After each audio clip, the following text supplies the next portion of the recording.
और हिमाचल विधानसभा में नेता प्रतिपक्ष और साथ में पूर्व में विधानसभा के अध्यक्ष रहे और वर्तमान में भारतीय जनता पार्टी हिमाचल के प्रदेश अध्यक्ष डॉक्टर राजीव बिंदल जी, बहन डीजी जी, उपस्थित पत्रकार भाइयों बहनों, बहुत बहुत नमस्कार। आज जिस बहुत महत्वपूर्ण विषय पर आज ये प्रेस वार्ता है, आप सबको ध्यान ही है कि पिछले 10 वर्षों से जो देश में आदरणीय प्रधानमंत्री श्री नरेंद्र मोदी जी के नेतृत्व में जो सरकार चल रही है और इस बार जनता के आशीर्वाद से तीसरी बार फिर एनडीए की सरकार है और आदरणीय नरेंद्र मोदी जी के नेतृत्व में तीसरी सरकार का भी गठन हुआ है। और मैं हिमाचल की जनता का भी बहुत बहुत शुक्रगुजार हूं कि उन्होंने यहां से चारों सांसद भाजपा के संसद में भेजे हैं। इस बार का जो बजट देश की वित्त मंत्री आदरणीय निर्मला सीतारमण जी ने जो पेश किया है, आदरणीय प्रधानमंत्री नरेंद्र मोदी जी का जो विकसित भारत का विजन है, 2047 में भारत को विकसित देश बनाने का जो विजन है, उसका एक आधार है। जो पिछले 10 वर्षों में जो जन कल्याण के काम हुए, उसी की गति को आगे बढ़ाते हुए ये बजट इस बार सर्वस्पर्शी, समावेशी बजट देश की जनता के लिए प्रस्तुत किया है। इस बार का जो बजट है, इसको इन टोटलिटी देखना चाहिए। जो इंटरिम बजट आया था चुनाव से पूर्व और जो अभी 24 को जो बजट आया, 24 तारीख को जो बजट आया, उन दोनों को मिलाकर के इन टोटलिटी ये बजट देखा जाना चाहिए। क्योंकि उस समय चुनाव होना था और इसलिए इंटरिम बजट आया था। उस समय भी बहुत सी योजनाएं जिनको इन कंटिन्यूएशन इस बजट में टेकअप किया गया है।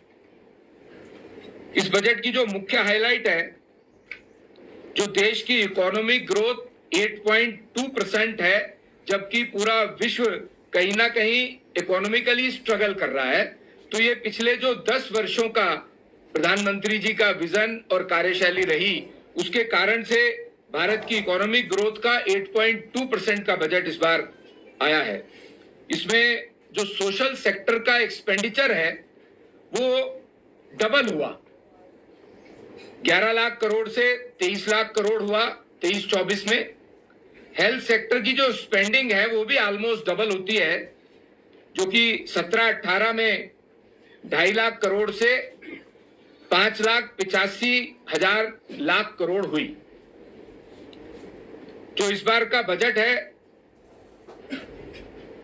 उसको ज्ञान की संज्ञा दी है। गरीब, युवा, अन्नदाता और नारी शक्ति, विशेष तौर से इन चारों पर फोकस है और इसके 9 एलिमेंट्स में पूरे देश के बजट को इस बार कैटेगराइज किया गया।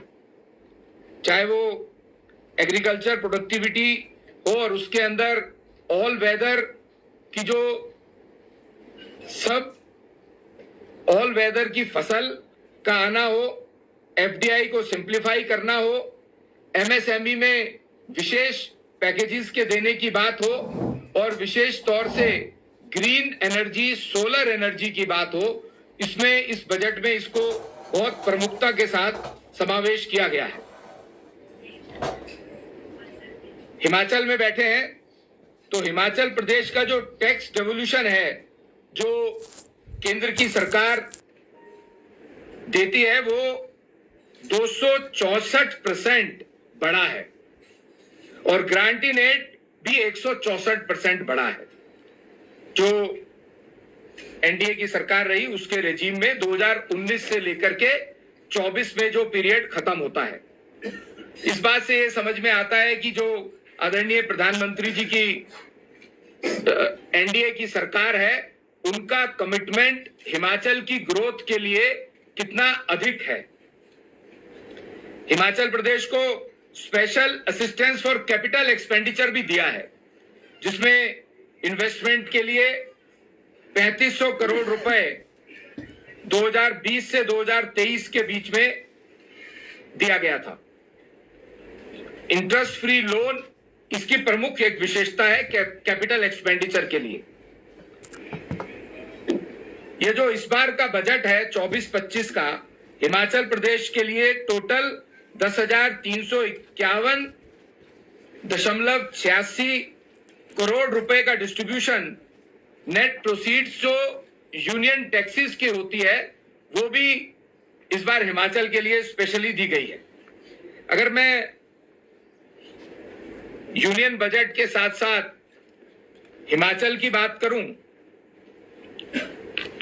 तो लघु उद्योगों को और युवाओं के लिए विशेष तौर से अगर देखा जाए तो जो ज्ञान का दूसरा फैक्टर यूथ है, उसमें रोजगार के बहुत अवसर इस बार युवाओं को दिए गए। उनका भी गांव से शहर की तरफ जाकर, चाहे वो एजुकेशन के लिए हो, चाहे वो उनकी रोजगार के लिए हो, उसको भी सुगमता करता है। प्रधानमंत्री ग्रामीण योजना का चौथा जो फेज है, उसको भी प्रारंभ किया है। इससे 25,000 गांवों की बसावटों को फायदा होगा। प्रधानमंत्री ग्रामीण सड़क योजना पहले चरण में 2700 करोड़ रुपए इस पर खर्च हुआ था और इस चरण में संभवतः इससे अधिक राशि आने वाली है, जो कि नेशनल हाईवेज के साथ साथ गांवों को शहर और मंडियों से जोड़ने का काम प्रधानमंत्री ग्रामीण सड़क योजना, जो आदरणीय पूर्व प्रधानमंत्री अटल बिहारी वाजपेयी जी के समय में प्रारंभ की गई थी। संसाधन आवंटन को सहायता प्राप्त करने के लिए राज्यों को दीर्घकालिक जो 1,50,000 करोड़ रुपए की राशि राज्यों को दी गई है, जिसकी विशेषता ये है कि ये ब्याज, ये जो ऋण होगा, ये ब्याज मुक्त होगा। ये भी विशेष पैकेज इसमें हिमाचल को दिया जा रहा है। आपदा राहत के लिए 1782 करोड़ रुपए की राहत पहले दी गई थी।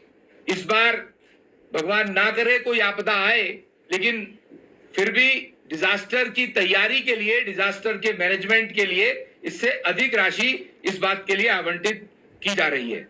मनरेगा के लिए 1100 करोड़ रुपए की राशि आवंटित है और इसी में 11,000 मकान भी केंद्र ने दिए हैं। जो प्रधानमंत्री आवास योजना है, मैंने कहा कि इंटरिम बजट और ये बजट दोनों को इंक्लूसिवनेस में देखना चाहिए। उसमें 3 करोड़ नए मकान, जिसमें 2 करोड़ ग्रामीण क्षेत्रों के लिए और 1 करोड़ अर्बन क्षेत्र के लिए इस बार की बजट में आदरणीय प्रधानमंत्री जी ने देशवासियों के लिए दिया है, हो पाएंगी। श्रिम्प को लेकर के अगर बात करें तो इसके न्यूक्लियस को डेवलप करने का, इसकी ब्रीडिंग को डेवलप करने के सेंटर्स पर भी विशेष जोर दिया गया है, ताकि देश में भी इसकी आपूर्ति हो सके और एक्सपोर्ट में भी इसकी भागीदारी हो सके। महिलाओं के लिए तो लगातार मोदी जी की सरकार प्रतिबद्ध है, चाहे वो उज्ज्वला योजना में 11 करोड़ गैस के सिलेंडर देने की बात हो, चाहे लगभग 10 करोड़ सम्मान घर मातृशक्ति के सम्मान के लिए, जो कि एक समय था। इस दर्द को आदरणीय प्रधानमंत्री जी ने समझा कि माताएं बहनें, हमारे देश के ऐसे बहुत से क्षेत्र और ग्रामीण क्षेत्र थे जहां घर में टॉयलेट्स नहीं थे। माताएं बहनें सूर्य उदय से पहले या सूर्य अस्त के बाद उनको बाहर जाना पड़ता था। आदरणीय प्रधानमंत्री जी ने इस बात को समझा और 11 करोड़ सम्मान घर घरों के अंदर माताओं बहनों के लिए बना के दिए थे। ये इस योजना को भी लगातार आगे बढ़ाने का काम इस बजट में समावेश किया गया है। 83 लाख सेल्फ हेल्प ग्रुप्स जो महिलाओं के हैं उसके लिए अलग से स्कीम, उसमें 9 करोड़ माताओं बहनों को उसका लाभ मिलेगा।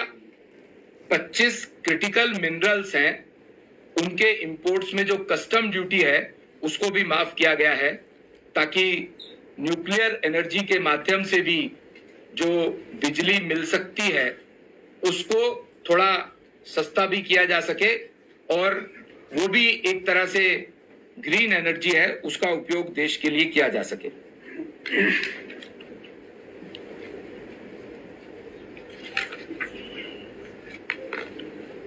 आज पिछले 10 वर्षों की जन कल्याणकारी योजनाएं और ये जो बजट इस बार का आया है, इस बार के बजट को सर्व समावेशी तो कहा गया, लेकिन 2047 का जो सपना आदरणीय प्रधानमंत्री नरेंद्र मोदी जी ने विकसित भारत का देखा है, जिसके अंदर हर युवा को एजुकेशन के 100% चांसेस मिलेंगे, हर व्यक्ति को देश के मेडिकल फैसिलिटीज मिल सके, ये 2047 के विकसित भारत का सपना है। ये तो मैंने मुख्य 2-3 बातें आपको बताई हैं। इस बार के बजट में जो प्रावधान किए गए हैं ये लॉन्ग टर्म है। कॉर्पोरेट टैक्स रेट्स जो फॉरेन कंपनीज का है, जो मैंने बताया कि एफडीआई को और सुगम किया गया है, जो बाहर की कंपनीज जिनके ऊपर टैक्स 40% होता था उसको भी 5% कम किया गया, ताकि वो और सुगमता से हमारे देश में निवेश कर सके, एफडीआई का इनफ्लो बढ़ सके।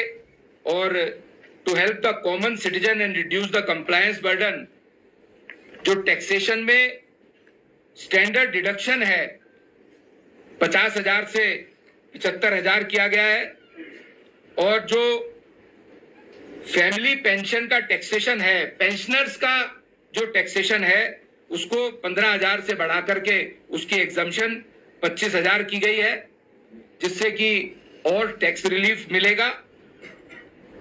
टैक्स स्लैब्स के बारे में आप सबको अच्छे से जानकारी मिली है।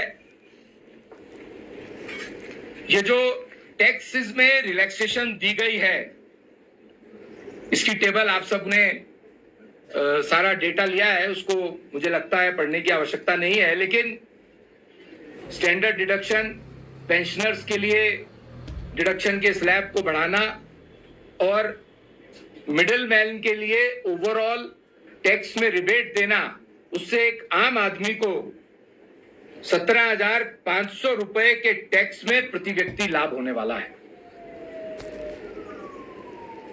आप सब आज हमारे निमंत्रण पर यहां आए हैं, आपने बहुत धैर्य से हमारी बात सुनी है, और मुझे आपके बीच में आकर के अच्छा लगा कि विकसित भारत के बनने में हमारे मीडिया का और मीडिया के भाई बहनों का भी एक बहुत बड़ा हाथ होगा, ताकि हमारी आगे आने वाली जनरेशन्स एक विकसित भारत में सांस ले सके और भारत पुनः विश्व गुरु बन सके।